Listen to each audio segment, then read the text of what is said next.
Knowledge and technology transfer have become a hot topic. If you follow the news, you've probably read about new startups, about university spin-offs, science entrepreneurship, licensing patents. Essentially, it's all about what to do with great research and bright ideas. They should be used, applied, commercialized.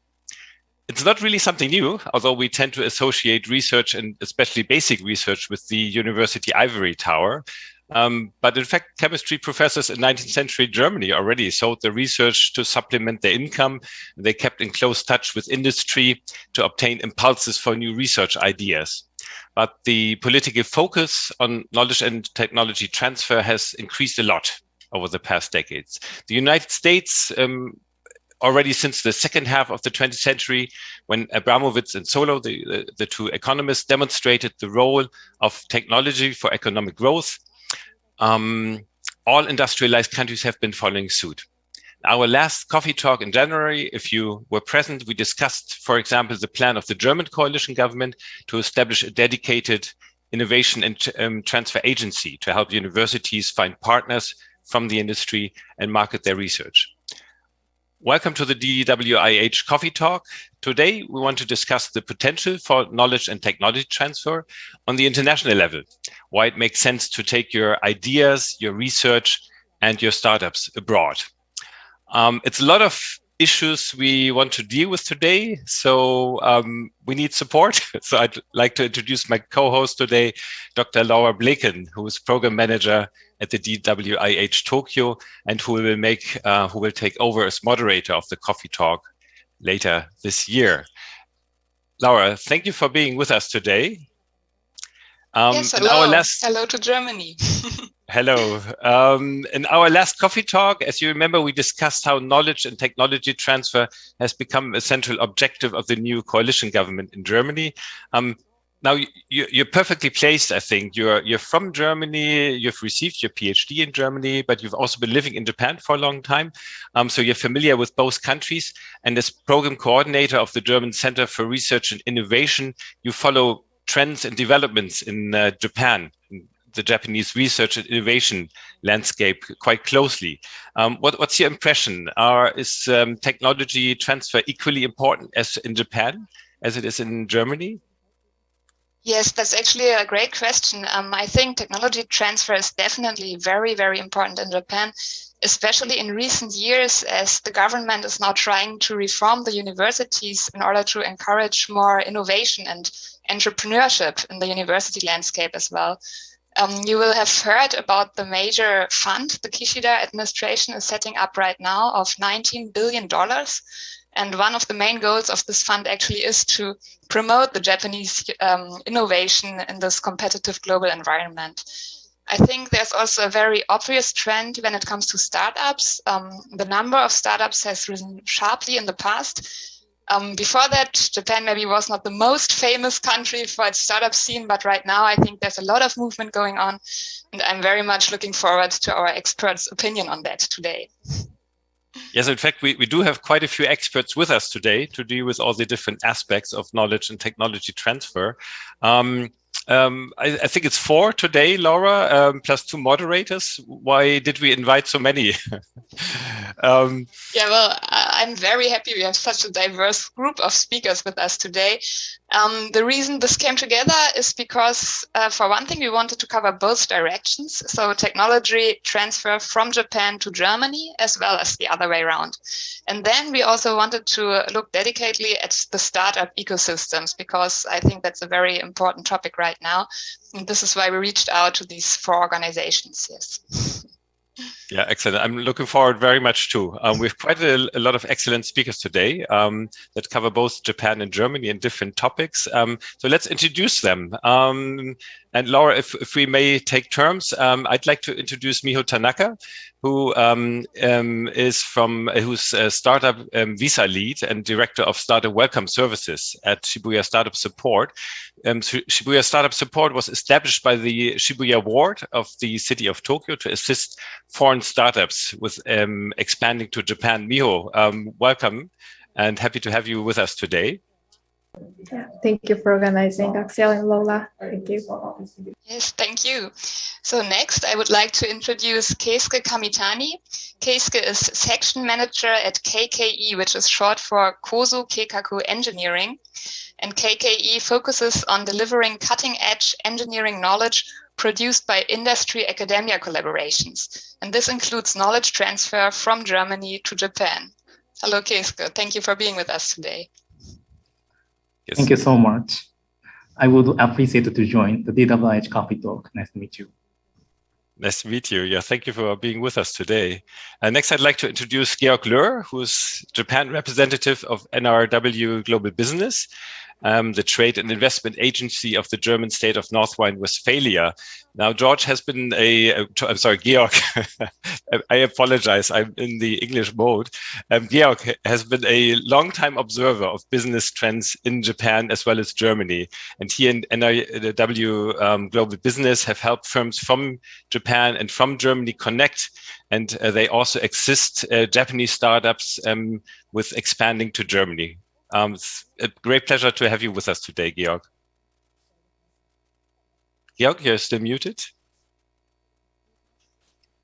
Thank you, Axel, and thank you, Laura, for this great opportunity and for putting such an illustrious group together. Thank you. Thank you. Yes, thank you. And last but not least, Dr. Kim J. Zietlow.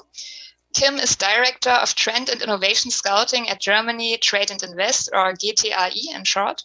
GTAI is the Economic Development Agency of the Federal Republic of Germany, and Kim is leading the organization's activities regarding tech startups and digital innovation ecosystems. He's also responsible for the internationalization of the Digital Hub Initiative, a flagship digitalization project of the Federal Ministry for Economic Affairs and Climate Action, supporting German startups going international and foreign startups setting up shop in Germany. Hello, Kim. Thank you for being with us today. Thank you, Laura. Thank you, Axel. Looking forward to the discussion. Great. Happy to have you with us. So we have divided today's discussion in two parts, actually. First, we will talk about technology transfer between Japan and Germany in general. And after that, we will shed light on concrete challenges and solutions in this field. But just before we begin, please let me make some logistic remarks. First of all, also welcome to our audience. Many of you probably have seen the Coffee Talk before, and as you might know, we have Japanese interpretation available. If you would like to listen to this Coffee Talk in Japanese, please use the second link that was sent to you in the confirmation email after your registration. We are also very happy for all your questions and comments. In order to send your questions to us, please use the Slido link, which was sent to you in the confirmation email, and we will try to include the questions in the discussion afterwards. And for the first time after this Coffee Talk, we will have an informal networking meeting starting at 6 p.m. in Japan and 10 a.m. in Germany. In order to join the networking, please use the separate link that was sent to you. It is a Zoom link. And everyone is very welcome to join the networking, even if you haven't registered. Please join us and don't miss the chance to talk to our speakers. That being said, unfortunately, Kim won't be able to join the networking today, but Miho and Keisuke and Georg will be very happy to meet you afterwards. So now, without further ado, I would say let's start our discussion on technology transfer. And in order to get a more concrete image of this kind of abstract concept of technology transfer, I would like to ask all of you to share one example from your work experience in this field. You've all been working in this field for many years, I think. So maybe Georg, can we start with you? Can you share some insights and some example from your work experience which you are particularly proud of? Okay. I could name actually quite a few examples, but since you said the one which I'm most proud of, I have to go back a few years because in 2010, we approached a startup from Tsukuba University, which developed a exoskeleton robot, the HAL robot suit. And we convinced Professor Yoshiyuki Sankai that Germany, and especially North Rhine-Westphalia, was the best location to, first of all, certify his product as a medical device, and also to collaborate with a hospital. And why this makes me proud, there are basically two reasons. One is this company was able to go to the Tokyo Stock Exchange because of this story. And the second is when I saw the patients in Germany who in Bochum used the robot suit to train, I nearly had tears in my eyes because I was so happy that we could contribute to the rehabilitation of people with spine injuries and so on. So we learned a huge amount of things by supporting this startup at a time when in Germany, most organizations, including our organization, said, startups, please, chotto mate, it's not the right time yet. Yeah? So that was really very important for us. And there have been other stories, success stories after that, but I'll leave it at that for the beginning. Thank you very much for sharing that impressive example of technology transfer. Next, I would like to ask Miho. Miho, you are working at Shibuya Startup Support. Do you have an example of Japanese-German collaboration maybe, or of a German startup coming to Japan? Yes, so I would like to feature a Sushant Pandey, a startup visa holders in Shibuya, and he's the founder and CEO of Securate, and he's developing an embedded software stack for the B2B IoT environment that allows users to generate digital identities using blockchain and other security technologies. So yeah, I found it very interesting that he found Japan as a untapped market, and he thinks Japan is one of the leading markets in robotics and manufacturing, which is very similar to Germany. And yeah, still he decided to come to Japan because he wanna take a main, he wanna play as a main role in both countries to start his startup. Wonderful. Thank you very much for sharing that example. Keisuke, at KKE, I think you also have a lot of examples, but could you maybe share one of the examples of technology transfer from recent years? Okay. KK has several successful cases of technology transfer from Germany to Japan. To answer this question today, I would like to talk about one of the examples of our collaboration with the Fraunhofer Institutes. To make this talk realistic as much as possible, I will share my experience so far. KK has been planning to introduce a non-destructive testing device called 3MA, developed by Fraunhofer Institute for Non-Destructive Testing, IZFB, to Japan from 2019. And successfully, we started selling it in Japan from last year. 3MA is an innovative technology that can evaluate the strengths of ferromagnetic materials, typically steel materials, with high accuracy at high speed in a completely non-destructive method. If I were to tell you the details of this technology, it would probably take more than one hour. So I will skip it today and move on stating the interesting facts. By the way, if you are interested in 3MA, please search on the internet the words 3MA and KK or 3MA and IZFB. Then you will be able to read more information about it. Well, returning the story, in 2019, 3MA was almost unknown in the Japanese market, but once we started our marketing activities, we realized that there was a high demand for it. Actually, the Japanese market for 3MA is still in its developing phase, but I believe that it will become a much larger market in the near future, perhaps in 2 or 3 years. Currently, I receive 3 to 4 inquiries every month regarding streaming trials, showing high scope for the growth of streaming business in Japan. Thank you very much. So we are looking forward to seeing 3MA technology used in Japan quite a lot in the next years. Kim, how about you?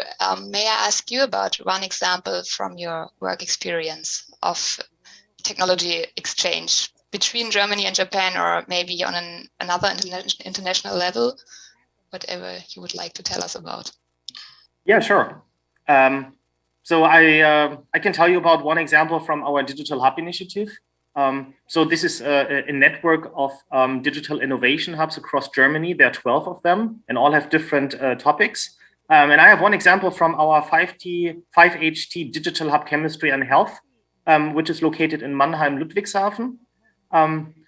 They are basically a global platform for exchange between corporates, SMEs, and startups for the fields of digital health and digital chemistry and sustainability topics. They were founded by large corporates from Germany, from the region, BASF, SAP, and now they expanded their network to over 30 large companies. But there is one example, and that is a Japanese company that successfully joined this hub last year, and that is Daikin Chemical Europe. And this company has an innovation center in Dortmund, which is a platform for technical cooperation for their partners, for clients, for research institutes, academia, and also startups. So when the two institutions kind of got to know each other, they realized that they can very much work together. Because the digital hub offers the access to the startups and then provides also programs for innovation. So last year, Daikin Chemical Europe became a member of the hub and now can benefit from innovation programs, for instance, like an X-Linker program or digital manufacturing for process industries, or other programs, even with students, where the hub basically connects all the different actors. So that's a wonderful example, because usually the hubs have German company members, and that the Japanese company joined the hub is quite a success.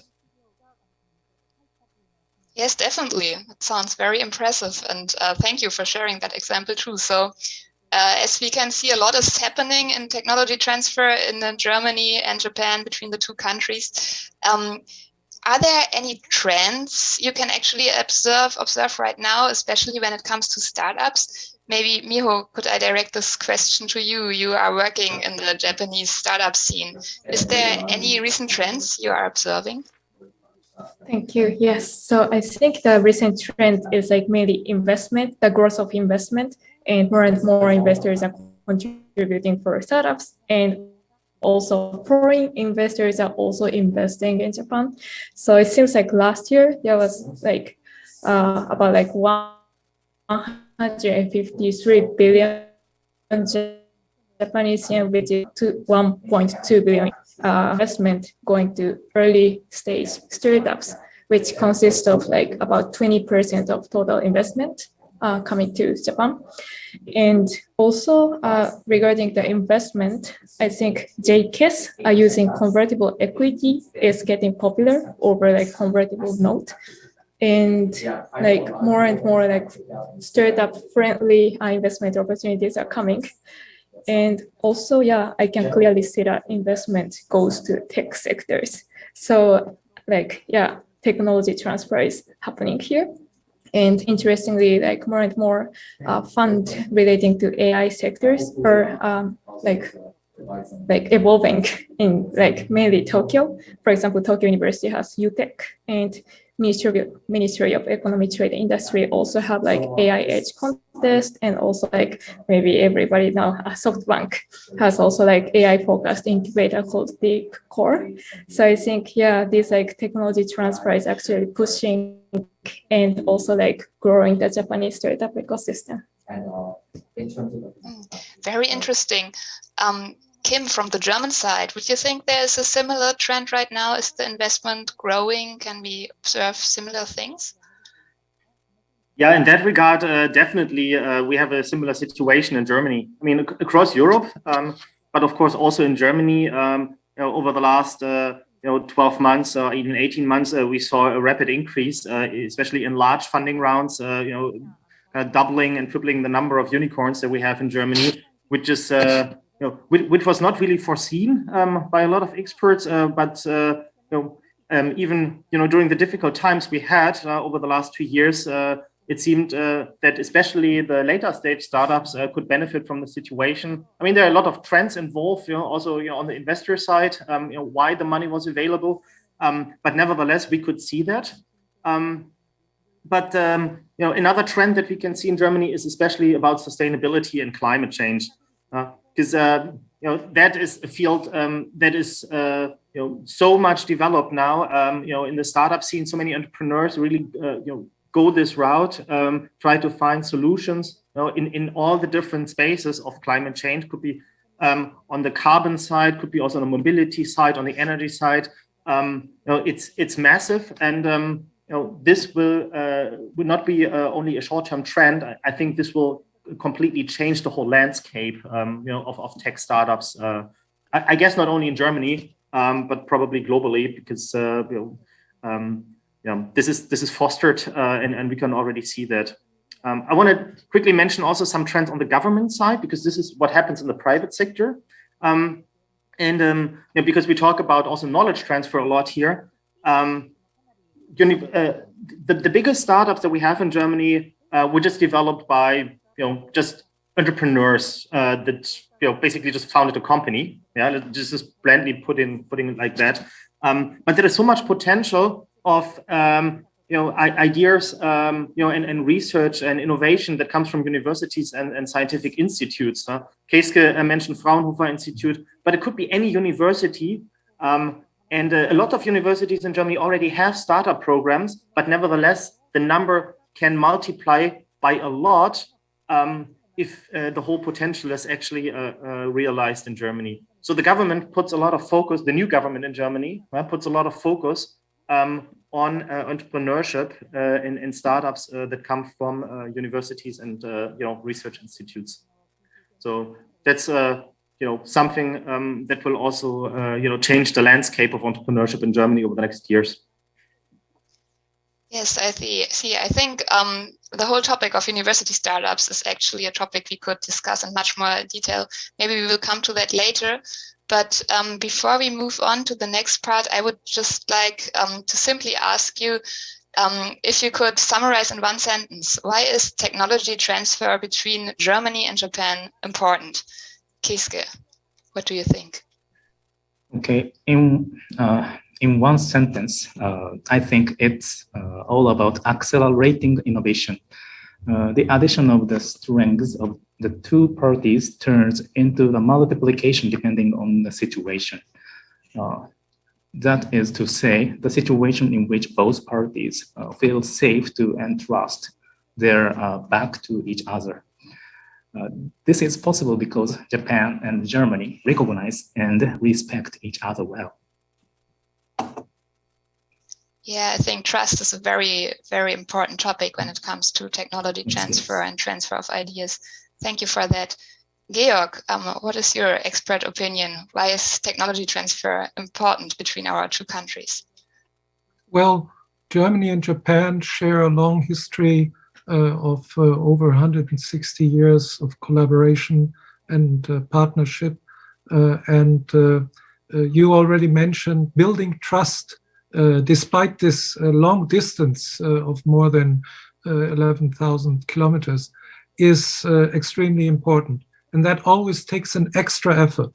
And so building this trust and finding common values and finding new challenges together, finding the right persons who collaborate together, I think those are the points. One example which I like very much is, for instance, RWTH Aachen, the Technical University of Aachen, collaborates with quite a few top Japanese universities, but one of them is the Tokyo Institute of Technology, and they have this collaboration for many years, but in recent years, they have, for instance, with the help of DAAD funding, also had a program in which a major Japanese company called Fanuc was involved, and they worked on picking robots together, developing picking robots. And the nice thing about this is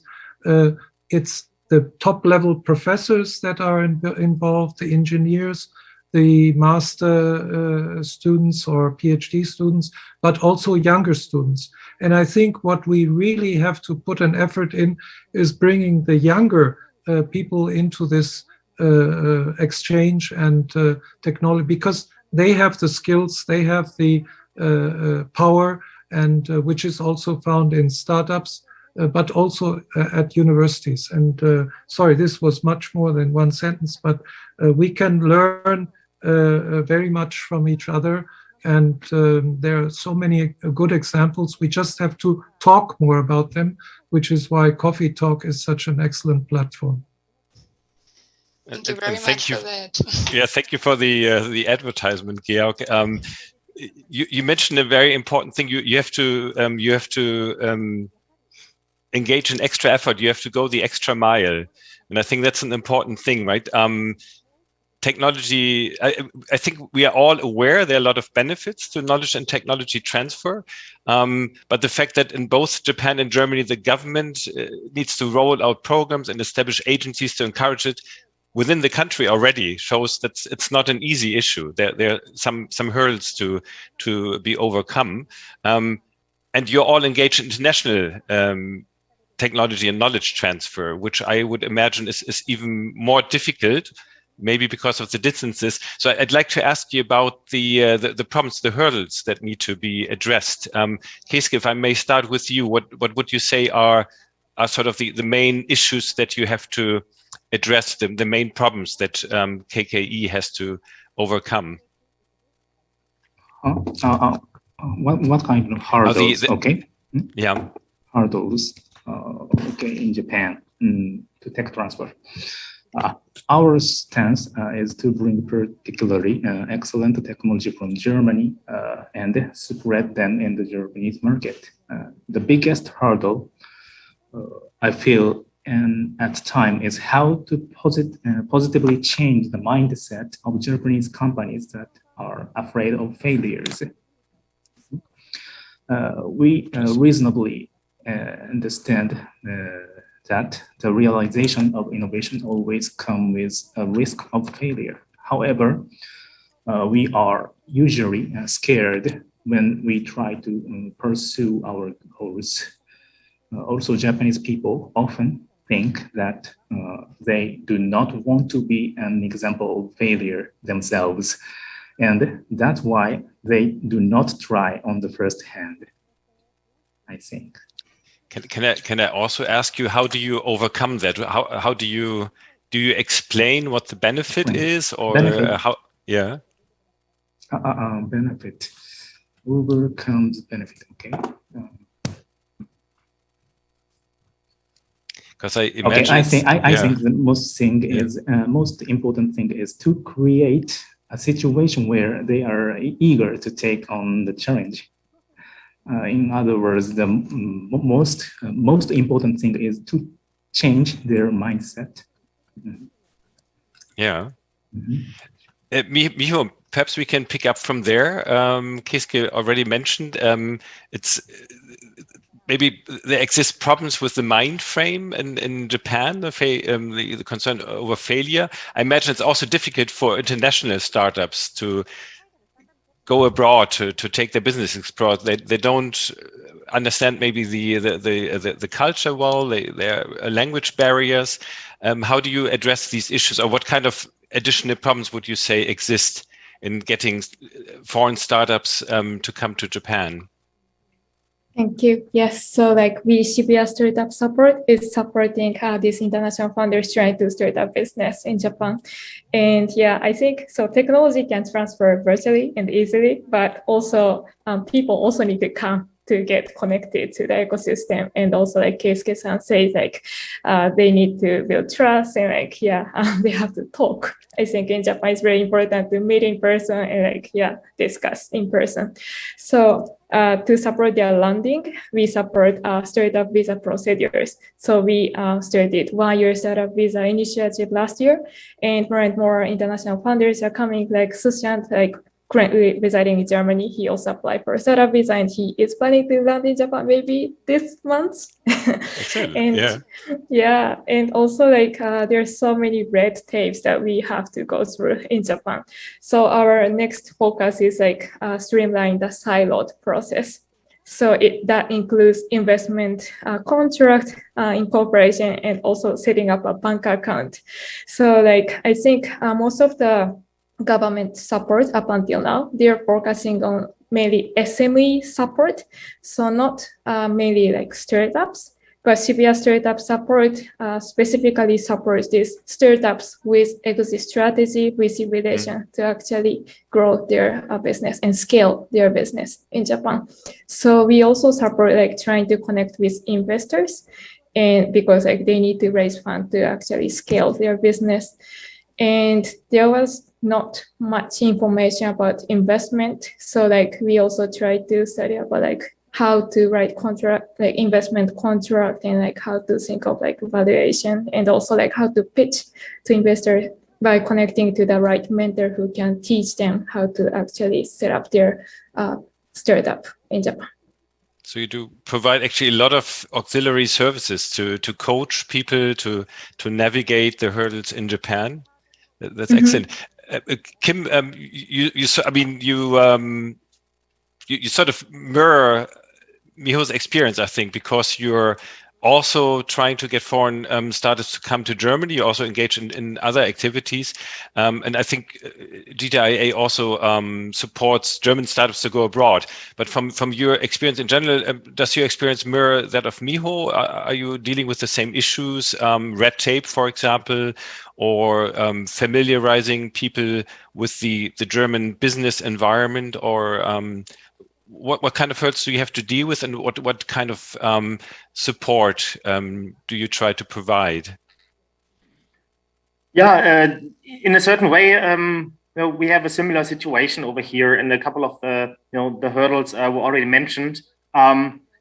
So I would actually split the answer basically in two parts, because on the one hand side, it's about founding a company in the first hand. This is actually quite a challenging task. So that's basically the foundation to be ready for tech transfer, and then the next step would be then actually cooperate on a international level. But just founding a company in Germany is not an easy task. And Miho mentioned some administrative hurdles, and to be fair, we have them in Germany too. And the startup scene mentioned them, to policymakers, quite vividly. Of course, this is nothing that our organization can change, but this is definitely a hurdle. And another important aspect, I think Keisuke also mentioned, that is risk and its culture. And that's also something that prevents talent in Germany to actually make the step, take the risk into founding a company, because there are so many other opportunities that they have. When you're well educated, you can work for large companies, and it's quite a cozy environment, which is also well paid, and you're quite secure. That it's very important to address these risks of people. For instance, by administrative processes, it could be about support schemes for founders. Of course, there are certain schemes in Germany, for instance, the famous Exist program by the Ministry of Economic Affairs, that grants basically a one-year scholarship to founders. But it goes even beyond, and that addresses the topic of female entrepreneurship a lot, because that's sometimes a more difficult environment when you also consider family planning. You even need to go a bit further in terms of your support schemes. Just criticizing that the rate of female entrepreneurs is too low is of course not enough. You also have to do something about it. And putting that into perspective, what we are doing, another aspect is, of course, then the networking, the connections, the mentoring, and so on. And that's where our organization comes in, especially also with the Digital Hub initiative. We provide access to information, access to role models, and access to international networks to founders from Germany, from our hubs, and also sometimes very concretely, provide visibility to them, because this is also another aspect. They need to be seen because the competition is fierce. One of the examples that we have here is, for instance, we go to the large tech and startup conferences all over the world, bring a startup delegation there, not only showcasing the startups, but also providing a lot of networking opportunities with potential customers, partners, but of course also investors, and that helps a lot. Oh, excellent. There was actually one question that was on my mind. I wanted to ask you whether startups come to you, they approach you, or what kind of opportunities you provide for them to familiarize themselves with with other countries, for example. The issue of female entrepreneurs is a very important one. I think, Laura, you're planning an event to that respect this month by the DWIH, right? Well, we are planning an event on Femtech, which is short for female technology. Actually, it's the other way around. Femtech is a sector, especially addressing female health. And there's a lot of startups in that sector right now. And actually, a lot of these startups are founded by women, obviously. But of course, this is not a restriction. Of course, there are men as well in the sector. But due to the topic, actually all of the speakers are women this time. And I think it will be really interesting to have this fresh perspective in this matter. Yes, it's on March 24. And actually, registration started yesterday. So you're all very welcome to join. Yeah, thank you very much. That sounds delightful. It's an important topic. I think we're all aware that the number of female entrepreneurs, not only in Germany but also in Japan, is still very low. It's essentially low throughout the world, although there's some country differences. Georg, you've been working between Germany and Japan for a long time. What Kim mentioned, navigating different risk cultures or different cultures in general. I would assume you have a lot of experience with that. What would you say are the main problems that you usually have to address, and how do you address them? What kind of support do you provide for Japanese businesses or for German businesses? Well, I mean, I think, as I said before, the biggest topic is building trust between the parties involved. Of course, you have different, let's say, programs or different platforms.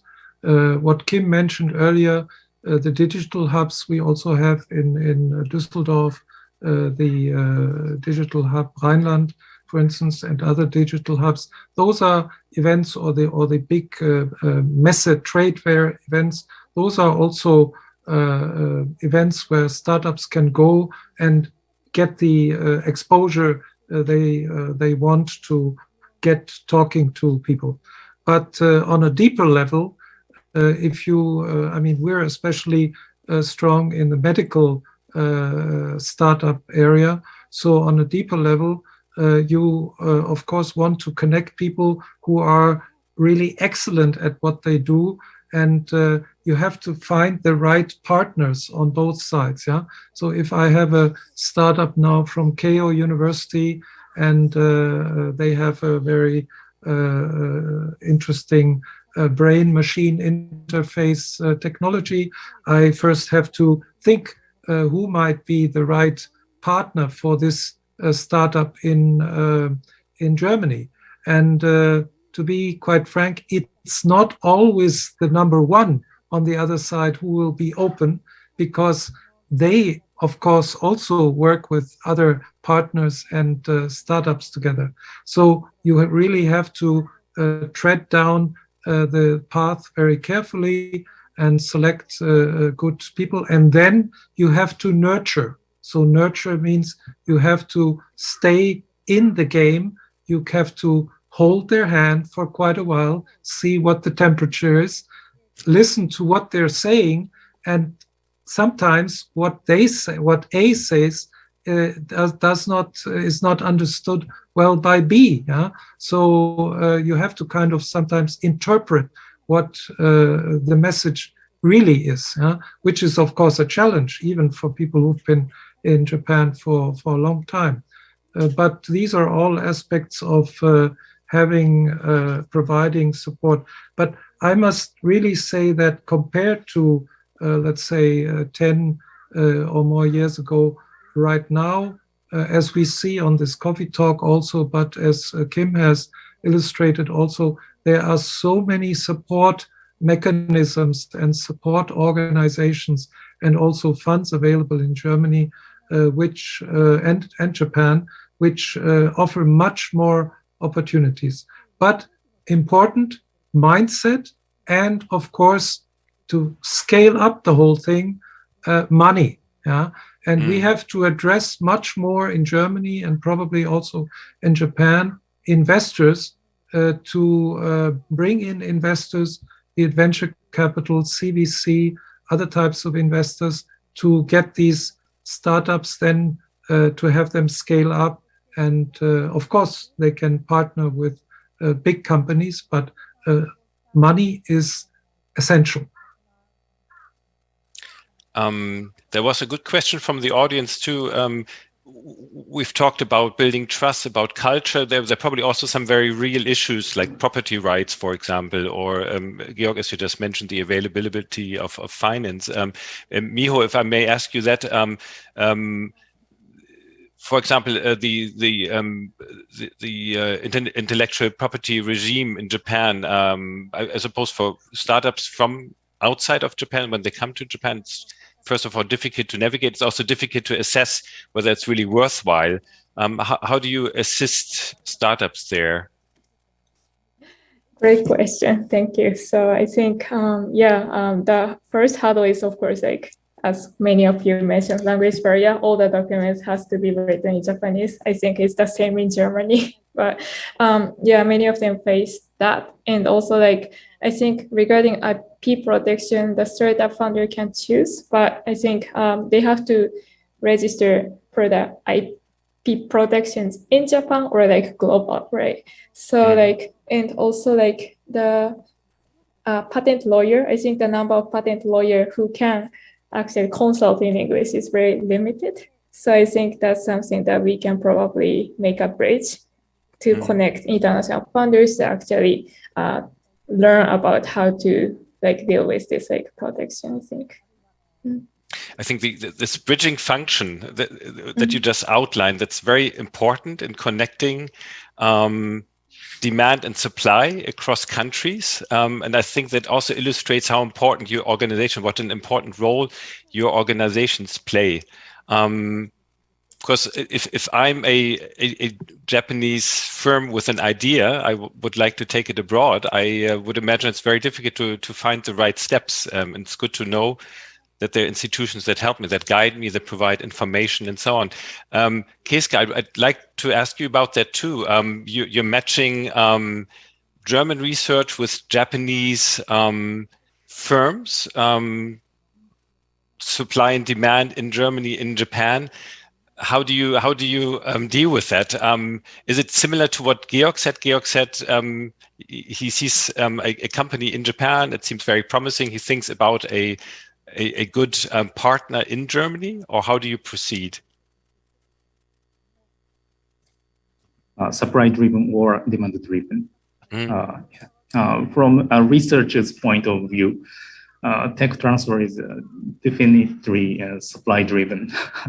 This is because of sort of that this technology will change the world, becomes the principle of action. I feel myself to be more like a researcher. So please understand that this is my personal opinion. As mentioned earlier, I believe that having a common philosophy of solving social challenges is an effective in matching demand and supply. Yeah. If I may ask the four of you, yeah. Oh yes, please, Keisuke. Yeah. Yeah. Sorry. Oh no, sorry. Okay, I thought you you wanted to add something.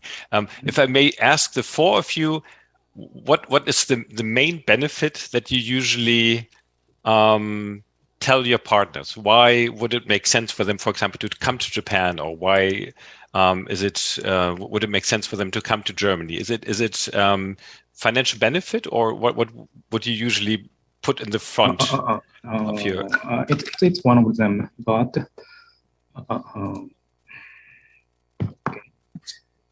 financial benefit is one of them. I think we have a lot of.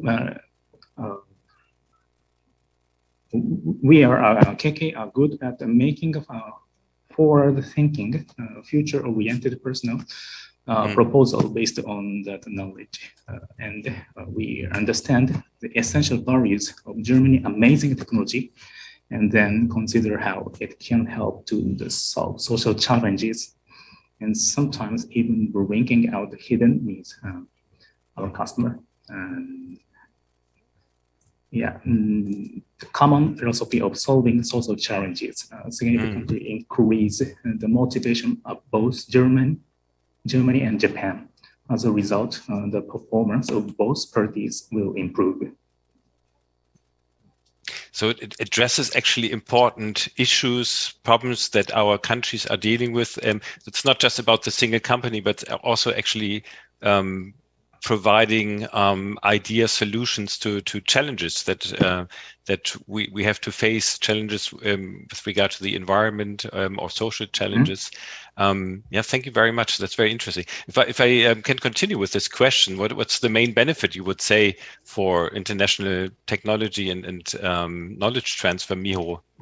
Oh no, sorry, Kim. Let's go to you because I also wanted to ask you something else. That's okay. So what's the main benefit, would you say? Sorry, can you repeat that question? Yes. What's the main when you approach people, or when people approach you and they're thinking about expanding abroad? What's the main benefit that you usually emphasize? Well, usually when we get approached by startups, then it's about access to a new market. And it's about the new customer base. Now, this is really the majority of startups. In very rare cases, it's about a partnership where they actually met someone where they want to engage with. It could be a research project, but could also be a commercial partnership. And then or in another case, an investor. That rarely happens with Japan, but also other countries in Europe sometimes. And then that gives them the basis for an international expansion. But really the majority is about market access and just business expansion. Is it? I would think that at some point, of course, expanding the market becomes very important for startups. At what stage should startups think about it? Is it something they should only concern themselves with at a later point, or is it something they should also think when they're still very small, when they're still trying to make headway in the domestic market, Kim? Well, I mean, the first question is, okay, let's put it this way. It's all about the business model. And it's really about the long-term perspective, because some business models, they only work, or let's say primarily work in a German context, for instance, because of some government regulation or some cultural issues, and the industry that the startup works in. But for most startups, eventually it makes sense to leave the German market because there is other potential in other markets, and there is no reason not to tap into that. Coming back to the mindset again, I think the most successful startups that are going international already have at a very early stage in mind that they actually want to do that. Right? It's not something that happens after they develop their solutions or their products. They get their product market fit in Germany, right? Which is also very important criteria before you go international. Then get the resources in place because it takes time, it takes effort, it takes a lot of money, and time. You need resources, people to go international. But if you basically do the basic homework, then it's really about making the step. And approaching the right institutions. As Georg mentioned, there are a lot of support schemes also in an international context, and then really make use of that and go international. So this has to come together. Do you provide information sessions, for example, for young startups so that they have these issues on their radar, that they know where they might be heading at some point, or where they should, what kind of institutions they should get in contact with?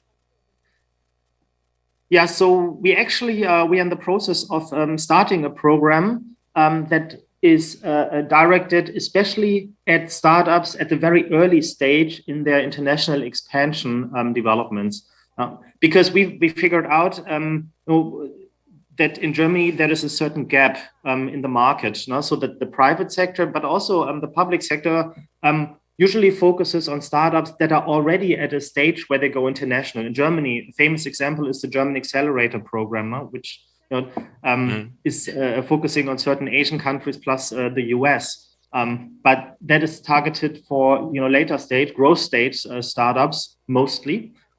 And also other programs that are in place by some states, by some cities. Startups need to be at a certain level already.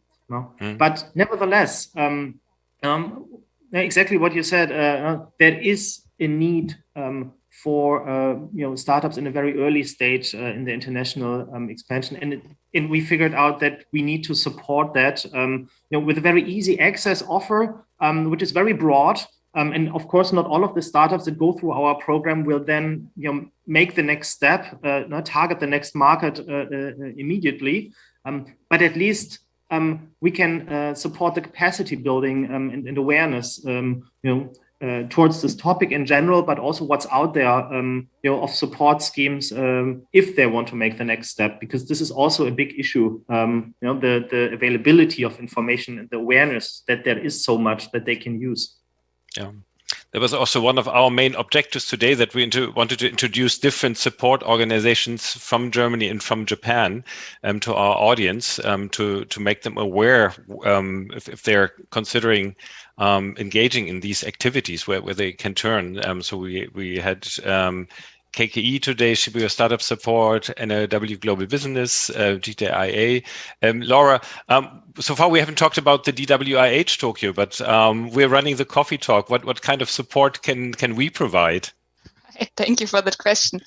So the DWIH Tokyo, actually, I think the most important or the most biggest asset we have is our networks in Germany and Japan. We have a broad network of German research organizations, and we also have many Japanese partners we have collaborated with in the past. And we are using these networks to actually connect people. So if someone would like to reach out from Germany to a Japanese institutions, we are very happy to introduce them to certain key persons or stakeholders. We are doing that through events. We are holding many events throughout the year, and they are always open to the public, so everyone is welcome at our events. We are also providing information in a newsletter and event mailings. So actually, I would like to use this opportunity to recommend our newsletter to the audience as well. If you haven't registered yet, please do so. And you will receive information about our events on Femtech, the next Coffee Talks, and hopefully on-site events like symposia as well in the future. And people would just subscribe from our website, yes? You would just go to the DWIH Tokyo website. Right. You can also find the link in the confirmation email we sent to you. It's probably also important to emphasize that we provide links and information on our partners, our supporters, the organizations present here today. So I think it's one good place to turn to for people who have questions. Yes, definitely. Please reach out to us. We are always happy to receive your comments and questions. And also, you're of course very welcome to contact our speakers afterwards. We will have the networking session, so I think that's a great opportunity to get in direct contact. But if you won't have time to join the networking session, please don't hesitate to contact our speakers directly. You will find the LinkedIn website links on our DWIH website. Especially for Kim, who cannot attend the networking today, unfortunately, please be free to get in contact with them. And if you would like to reach out by email, you can also send an email to us to the address you received your confirmation email from, and we are happy to forward that to our speakers or to other guests or other persons you would like to get in contact with. Looking at the clock, I see we have only 5 minutes left. We still have some questions of the audience, but maybe we can take these to the networking session afterwards. So just before we close the coffee talk, may I ask one last question to all of you? I would like to know if you could wish something important in technology transfer to happen in the next 3 years, what would you wish for? Keeske, maybe we can start with you. Okay, I think that next step after tech transfer will be tech fusion. Of course, I am not using the word fusion in an easy way. I believe that technology is a means to solve social challenges. If we take an interest in each other technology, it will be reborn as more powerful technology. I also believe that the scope of application will be further expanded and new innovation will be realized. We would be more than happy if KKE could be used as a place to accelerate innovation in Japan and Germany. Thank you so much. Thank you very much. Kim, what would be your wish for the next 3 years? Yeah, I would say that we increase the level of boldness, and on the one hand side, that the government takes more initiative, investing more money into more risky projects because the private sector needs that. Then the innovators, that they actually take the risk, to follow their projects, maybe follow their dreams if they see the potential, that they don't get discouraged too quickly. And then also, basically everyone taking the boldness, increasing the boldness to increase the networks and talk more to each other, connect more to really form the web that the innovators eventually need, and they can leverage. Yes, thank you very much for these very inspirational words. So next, I would like to ask Miho, do you have a wish for the next 3 years? Yes, my wish is complete switch to digitalization. So especially like I found 4 months ago, we only had paper-based vaccination certificate, although most of the country accepted digital, right? Now we have vaccination passport on our phone. And also like a few days ago, Japan started to opening up the border. And now they have simplified system.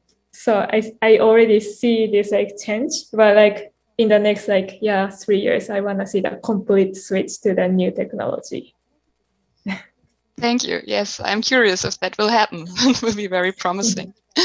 So last but not least, Georg, what do you think? What should happen in the next 3 years in technology transfer? Yes.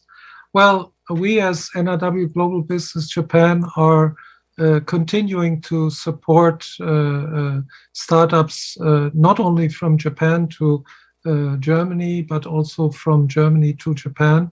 And I think we have excellent opportunities right now with such a good landscape on both sides. So now is the time to actually engage and start a lot of new projects. And for me, the biggest thing is we need peace in Europe. And second biggest thing is we need a much further relaxation of visa regulations.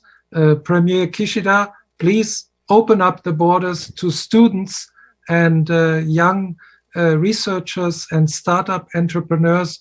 The older ones can wait, but the young people, which hold our future, have to travel and give them a chance. Thank you very much. Yeah, I think that's I second that, very yes. important. Yes, yes. As you know, since yesterday, the borders of Japan have finally opened a bit, at least. So students are now allowed to come in, but there's still an application process. Let's hope we will have a lot more exchange in the future. Yes, now we have 6 o'clock, and well, I can just say thank you very much to all of you for joining us today, for making time to watch Coffee Talk. To the audience, you can always revisit this talk later by watching our video recording or even listen to our podcast on the website. Please also check out our newsletter for information, not only from DWIH, but also from our supporters and partner organizations. The next Coffee Talk will probably take place in May. We will let you know through our event mailing. And before that, as I mentioned before, we will have the symposium on Femtech, and I would be very happy to welcome all of you to that symposium as well. Now we will start the networking.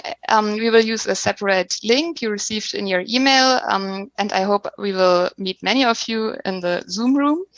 The networking will be conducted in English, but actually all of our speakers here speak Japanese. So if you feel uncomfortable to ask a question in English, I think they will be happy to receive your questions in Japanese as well.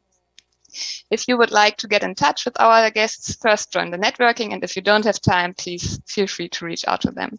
So thanks very much, everyone. See you at the networking or the next time at another DWIH event. Kanpai. Thanks also from my side. Thanks, everyone. That was very intriguing. Thank you.